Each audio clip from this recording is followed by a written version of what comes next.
We are living in a world which is physically united but mentally divided. You create heaven and hell here. If you want to live in this world peacefully and happily, allow others also to live peacefully and happily, so that you can make this world something which is worthy of life.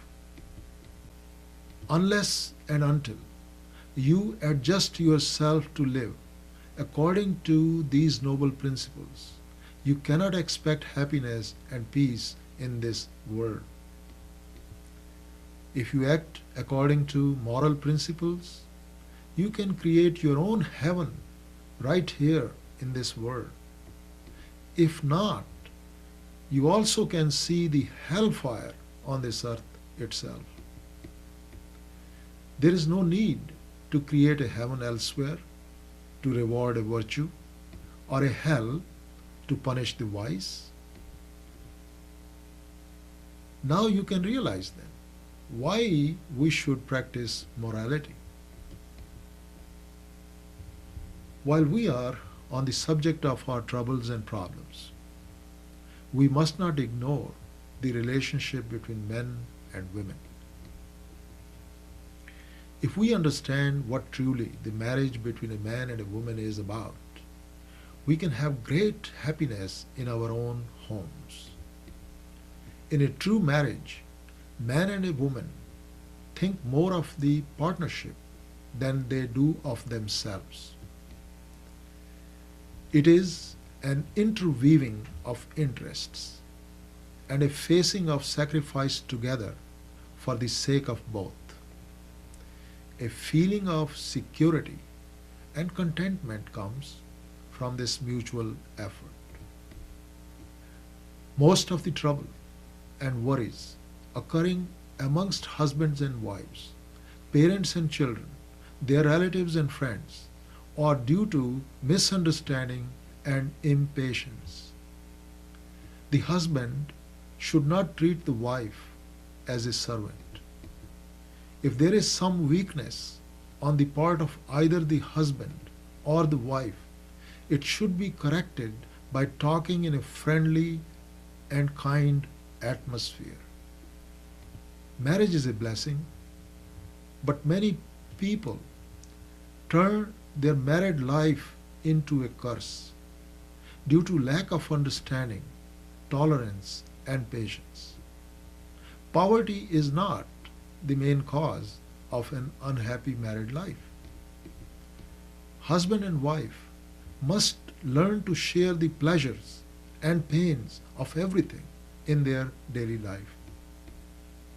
Mutual understanding is the secret of a happy family life. Lastly, we are going to touch upon criticism. We come across criticism in our everyday life.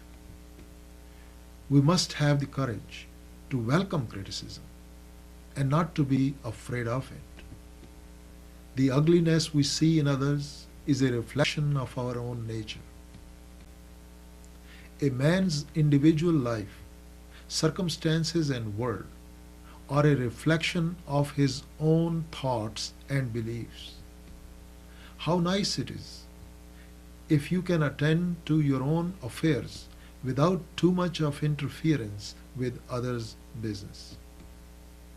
Here is the advice given by the Buddha. One should not regard the faults of others, things done and left undone by others, but one's own deeds of commission and omission. Again, the Buddha says, he who is observant of others' faults and is always irritable, his own defilements increase.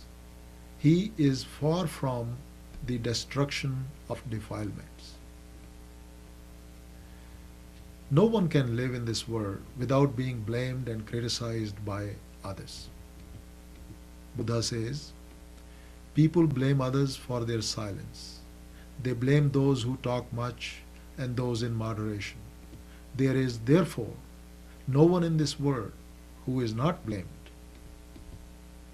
Further, he says, there never was, nor will be, nor is there now anyone who is wholly blamed or wholly praised. Not all those who criticize you or your enemies.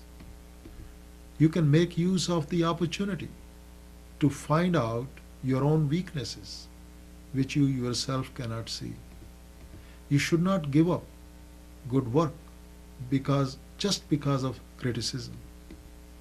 If you have the courage to carry out your good work in spite of criticisms, you are indeed a great man and could succeed everywhere. We should not worry about the past as we cannot reshape it, and the future as we don't know what it is going to bring. There is but one moment of time over which we have some conscious control, and that is the present. Many people just worry by thinking about their future. If they have learned to adjust themselves according to the circumstances of their daily life, there is no reason for them to be worried. Now, failures do come in life. Failures are but the pillars of success. To learn by our failures is to achieve success. To never have failed is to never have won. Unless we experience failure and its attendant forces, we shall not be able to appreciate to the full of a victory. Failures not only help us to success, but to make us kind, sympathetic, understanding, and rich in experience.